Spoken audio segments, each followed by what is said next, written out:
मुफ्ती तारिक मसूद के बयानात के लिए मुफ्ती साहब के ऑफिशियल चैनल मुफ्ती तारिक मसूद स्पीचेस को सब्सक्राइब करें।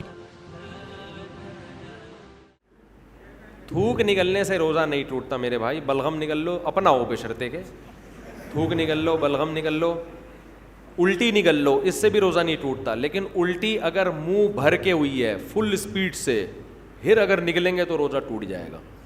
थोड़ी बहुत जो खट्टी खट्टी आजकल सबको ही लोग कहते हैं डकारें आ रही हैं, रमज़ान में ना खाने पीने पे थोड़ा कंट्रोल करें। अभी आप कह रहे हैं मलाई पराठे की बात कर रहा था, अभी कंट्रोलिंग की बात कर रहे हैं, तो मलाई पराठा भी खाएं लेकिन एक खा लेना पराठा बहुत ज़्यादा दो खा लें। और फिर देखो पेट जो ख़राब होता है ना, ये गड़बड़ होती है, ज़्यादा खाने से नहीं होती, बार बार खाने से होता है। ये खूब समझ लो, ज़्यादा खाना भी नुकसानदेह है, इतना नहीं होता। हमारे यहाँ ये है कि लोग एक दफ़ा खा के जब तक दोबारा सही तरह से भूख नहीं लगती दोबारा खा लेते हैं। ये बहुत ख़तरनाक चीज़ है। इसकी मिसाल, आपको इफ्तारी में तबीयत से भूख लग रही है, आपने फोड़ दिया, पकोड़े भी फोड़ दिए और समोसे भी फोड़ दिए, खजूरों का डब्बा फोड़ दिया। आप तजर्बा करके देखो, पेट ख़राब नहीं होगा आपका। लोग खा रहे होते हैं, इधर से लेमन का शरबत, इधर से ये, इधर से खा लिया, कंटिन्यू जितना खाना था खा लिया। अब आप नमाज़ पढ़ने के लिए आए, अब 10-15 मिनट का दरमियान में आ गया वक्फ़ा। अब अगर एक खजूर भी खाओगे ना, वो पेट ख़राब कर सकती है। अब नहीं खाना आपने जब तक दोबारा शदीद भूख नहीं लग जाती। ये इतना बेहतरीन नुस्खा है ना सेहत का, इसको ज़िंदगी का। मैं ये नहीं कह रहा कि इफ्तारी में फोड़ दो, आप तबाह बर्बाद कर दो, मैं बता रहा हूँ कि फिर भी निस्बतन बेहतर है।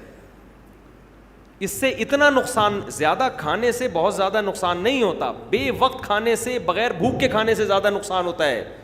समझ रहे हैं?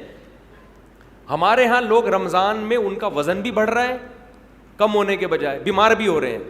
वजह क्या है? इफ्तारी में खाने पीने के बाद नमाज पढ़ के आएंगे, अब भूख कम हो चुकी होती है, मैदे ने अपने वर्क शुरू कर दिए, अब आके दोबारा खा रहे हैं। फिर वो देख रहे हैं, वो मेज़ के नीचे से प्लेट खींची, 2 पकोड़े रह गए थे, चलो यार, फ्रिज में जाके देखा, यार वो दही बड़े तो रह ही गए थे, चारने वाले वहाँ से ले लिए, और फिर वहाँ से खजूर के डब्बे में हाथ मारा।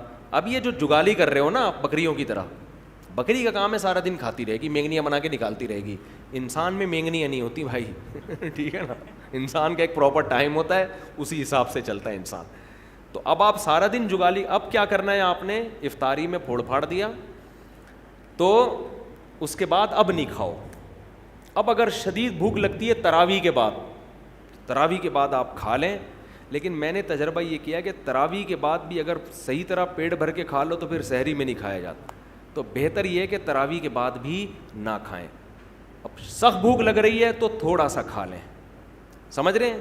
कितना खा लें? थोड़ा सा, ताकि सहरी में फिर तमीज़ से खाएं आप। तो थोड़ा सा खा लें आप, और उस वक्त बड़ा मज़ा भी आ रहा होता है। तरावी के बाद चंद खजूरें खा लीं, कुछ शहद खा लिया, मुद्दज़िल्लुहु ला लिया, दामत बरकातु मुला लिया, जो फ्रिज में था खा लिया, सही है।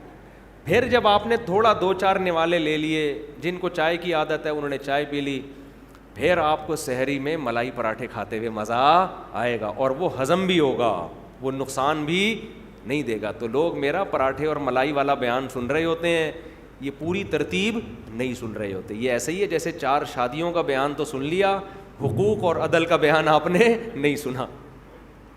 तो खाएं, पराठे भी फोड़ें, मलाई भी फोड़ें आप, लेकिन शदीद भूख के वक्त फोड़ें आप। अच्छा, सहरी में एक छोटा सा काम और कर लें, बिल्कुल एंड पे सहरी ना करें, क्योंकि पानी के लिए फिर पेट में जगह बचती नहीं है, और पानी नहीं पियो तो सारा दिन गुजारना मुश्किल हो जाता है। तो आप 1 घंटा पहले सहरी कर लें, ताकि 1 घंटे बाद फिर तबीयत से पानी पी लें। तो ये भी नहीं होता तो जैसे चल रहा है वैसे चल रहे, ज़्यादा टेंशन लेने की ज़रूरत नहीं है। रोज़े में खुद ही एडजस्ट हो जाता है, कुछ इबादत भी तो है ना, अल्लाह भी कुछ मदद करता है इसमें, तो अगर कर लें तो ज़्यादा अच्छी बात है।